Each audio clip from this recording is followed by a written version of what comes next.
नमस्कार, मैं हूं अनुष्का। स्वागत है आपका बिहारी न्यूज में। चलिए बढ़ते हैं आज शाम तक की बड़ी खबरों की ओर। भारतीय रिजर्व बैंक आरबीआई ने निकाली रिक्तियां। भारतीय रिजर्व बैंक आरबीआई ने ऑफिसर ग्रेड बी के 322 पदों पर आवेदन की मांग की है। इन पदों के लिए शैक्षणिक योग्यता की बात करें तो अभ्यर्थियों के पास 60% अंकों के साथ स्नातक अर्थशास्त्र, अर्थमिति, मात्रात्मक अर्थशास्त्र, गणितीय अर्थशास्त्र, एकीकृत अर्थशास्त्र, वित्त में 55% के साथ मास्टर डिग्री होना अनिवार्य है। इच्छुक और योग्य उम्मीदवार 15 फरवरी 2021 तक आधिकारिक वेबसाइट rbi.org.in पर जाकर आवेदन कर सकते हैं। अधिक जानकारी के लिए डिस्क्रिप्शन बॉक्स में दिए गए वेब लिंक पर जाकर क्लिक। प्रदूषण कम करने की तैयारी में जुटा पटना नगर निगम। 30 जनवरी को होगी बैठक। निगम क्षेत्र में बढ़ते प्रदूषण को देखते हुए पटना नगर निगम इसकी रोकथाम के लिए कई कदम उठाने जा रहा है। इसे लेकर आगामी 30 जनवरी को मेयर की उपस्थिति में बैठक होने वाली है। इस बैठक में वायु प्रदूषण, धूलकण और लोगों को गंदगी से मुक्ति दिलाने पर कार्य योजनाएं बनाई जाएंगी। पटना में लगातार बढ़ते प्रदूषण से लोगों के स्वास्थ्य पर बुरा असर पड़ रहा है। इस विषय पर मेयर सीता साहू ने बताया कि निगम अपने अधिकार क्षेत्र में सभी शौचालयों की मरम्मती, मेन होल और कैच पीट की दुरुस्ती, जल जीवन हरियाली मिशन के तहत कई सारे काम करेगा।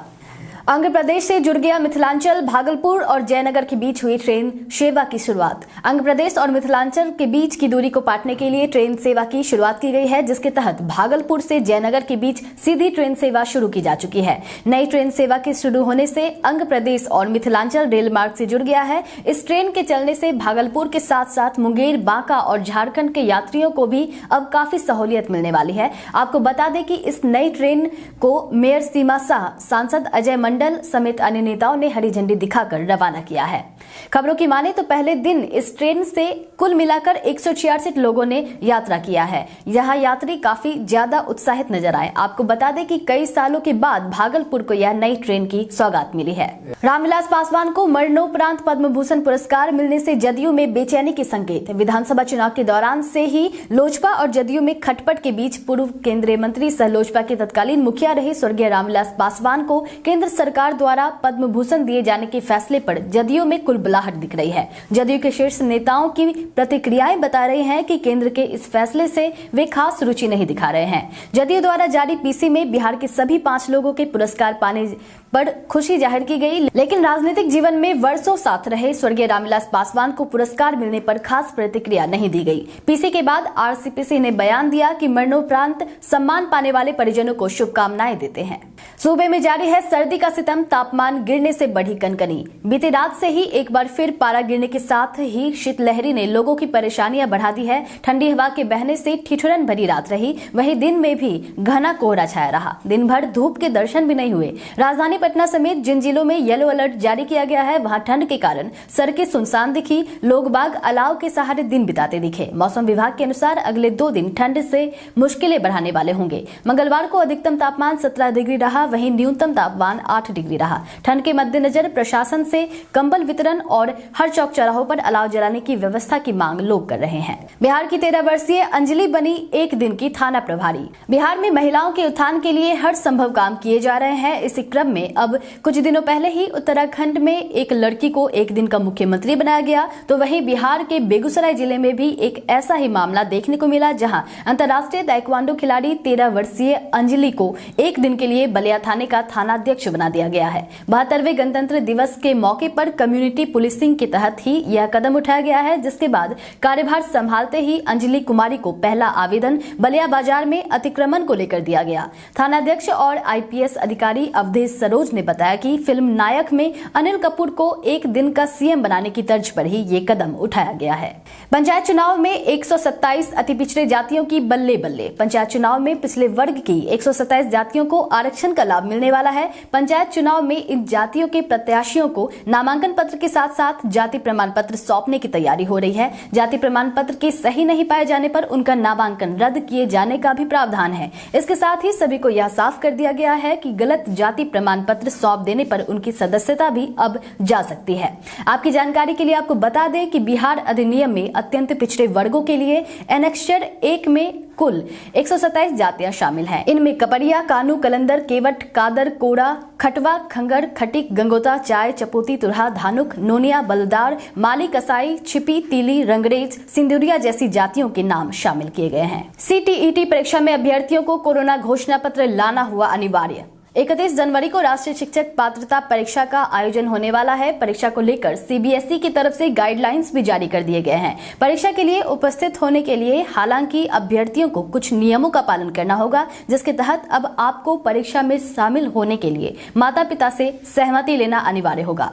परीक्षा के समय सभी अभ्यर्थियों के लिए कोरोना घोषणा पत्र लाना भी अब अनिवार्य किया गया है, जिससे अभ्यर्थियों को यह साफ करना होगा कि उन्हें सर्दी, जुकाम, बुखार और सांस लेने में कोई परेशानी नहीं है और परीक्षा केंद्र में प्रवेश के समय पूछे जाने पर घोषणा पत्र भी दिखाना अनिवार्य कर दिया गया है, जिसके बाद अब किसी भी कीमत पर एक दूसरे से न छात्र हाथ मिलाएंगे और न ही गले लगेंगे। राजद के कई नेताओं ने थामा भाजपा का हाथ। बिहार की राजनीति में चुनाव के बाद एक दूसरे पार्टी में आने जाने का सिलसिला लगातार जारी है। इसी क्रम में एक बार फिर से बिहार की राजनीति में बड़ा फेरबदल देखने को मिला है, जिसके तहत राजद के कई विधायकों ने राजद को झटका देते हुए भाजपा का दामन थाम लिया है, जिसको लेकर आज मिलन समारोह का आयोजन करवाया गया था, जहां इस मिलन समारोह में भाजपा के बिहार प्रभारी भूपेंद्र यादव, बिहार प्रदेश अध्यक्ष संजय जायसवाल समेत कई भाजपा नेताओं ने इन नेताओं का स्वागत किया है। बीजेपी में शामिल होने वाले में आरजेडी नेता और पूर्व सांसद सीताराम यादव, बथनाहा की पूर्व विधायक नगीना देवी, पटना सिटी से चुनाव लड़ चुके संतोष मेहता, पटना नगर निगम की डिप्टी मेयर मीरा कुमारी बीजेपी में शामिल हुई हैं। दिल्ली एम्स पहुंचे लालू यादव की तबीयत में धीरे धीरे दिख रहा है सुधार। राजद सुप्रीमो लालू प्रसाद यादव की स्थिति खराब होने के बाद उन्हें रांची के रिम्स से दिल्ली एम्स में शिफ्ट कराया गया, जहां उनकी तबीयत में आंशिक सुधार देखने को मिल रहा है। लालू यादव को फिलहाल एम्स के कार्डिक इंटेंसिव केयर यूनिट में रखा गया है, जहां प्रसिद्ध कार्डियोलॉजिस्ट डॉक्टर राकेश यादव उनका इलाज कर रहे हैं। उन्हें एक साथ कई बीमारियां हो गई हैं। लालू फिलहाल पल्मोनरी एडिमा से पीड़ित है। इस बीमारी की वजह से उनके फेफड़ों में अतिरिक्त द्रव्य जमा हो गया है। लालू के साथ डॉक्टरों की स्पेशल टीम 24 घंटे मौजूद है और एहतियातन लोगों से मिलने जुलने पर रोक लगाई गई है। आपको बता दें कि उन्हें सांस लेने में परेशानी हो रही थी, जिसके बाद उन्हें बेहतर इलाज के लिए दिल्ली शिफ्ट किया गया था। प्रियंका चोपड़ा ने अपनी बुली होने की बताई कहानी। अभिनेत्री प्रियंका ने हाल ही में अपने बुली होने के वाकया को याद किया है, जिसके तहत उन्होंने बताया कि हाई स्कूल में जो बच्चे मेरे पीछे पड़े थे उन्हें समझ ही नहीं आता था। ऐसा लगता था कि जैसे उन्होंने तय कर लिया था कि वह किसी और बच्चे से ज्यादा पावरफुल हैं। जब आप किसी को पकड़ते हैं तो आप खुद को इनसिक्योर महसूस करते हैं। बच्चों और युवाओं को बुली किया जाता है या होता है ताकत मिलने पर, और हम सभी ने ये सब होते कई अलग अलग तरह से देखा है। मुझे इसने बहुत चोट पहुंचाई है, मेरे कॉन्फिडेंस को चोट पहुंचाई है, उस चीज को चोट पहुंचाई है जो मैं करना चाहती थी। मुझे लगा था कि मैं एक्सपोज हो रही हूँ क्योंकि मेरी स्किन रॉ है। मैच के टर्निंग पॉइंट का शार्दुल ठाकुर ने किया खुलासा। भारत और ऑस्ट्रेलिया के बीच खेले गए बॉर्डर गावस्कर सीरीज की याद आज भी लोगों के मन में ताजा है। वहीं इस सीरीज में भारतीय टीम के प्रदर्शन की भी काफी तारीफ हो रही है। इस क्रम में अब भारतीय टीम के गेंदबाज शार्दुल ठाकुर ने मैच के दौरान आई टर्निंग पॉइंट को लेकर अपना बयान दिया है, जिसके तहत उन्होंने बताया है कि हमें ऐसी ही उम्मीद थी कि वह हमारे खिलाफ तेजी से रन बनाएंगे और ऐसा ही हुआ। उन्हें काफी अच्छी शुरुआत मिली थी। 6 ओवर के मैच के बाद दिन का खेल खत्म हुआ और फिर अगले दिन हम तरोताजा होकर आए। अगले दिन भी दोनों बल्लेबाज तेजी से रन बनाने में जुटे थे, तो उनका प्लान क्लियर था कि तेजी से रन बनाकर हमारे सामने बड़ा लक्ष्य रखे। पबजी की जगह आ गया फौजी। पबजी के बंद होने के बाद भारत में इसके यूजर में काफी ज्यादा निराशा देखने को मिली थी। हालांकि अब गेम लवर्स के लिए फौजी गेम को लॉन्च किया गया है। Made in India action mobile game फौजी गूगल प्ले स्टोर पर डाउनलोड के लिए उपलब्ध हो गया है। इसे पॉपुलर गेम पबजी मोबाइल के विकल्प के तौर पर देखा जा रहा है। गेम को एनकोड गेम्स नाम की कंपनी ने तैयार किया है। कंपनी ने फौजी यानी कि fearless and United guards game की घोषणा सितंबर में की थी और पहले यह नवंबर में लाया जाना था, लेकिन बाद में योजना में बदलाव करते हुए गणतंत्र दिवस 26 जनवरी पर लॉन्च करने का ऐलान किया गया। देश में कोरोना प्रभावितों की संख्या पहुंची 1 करोड़ के पार। देश में कोरोना प्रभावितों की संख्या लगातार बढ़ती जा रही है।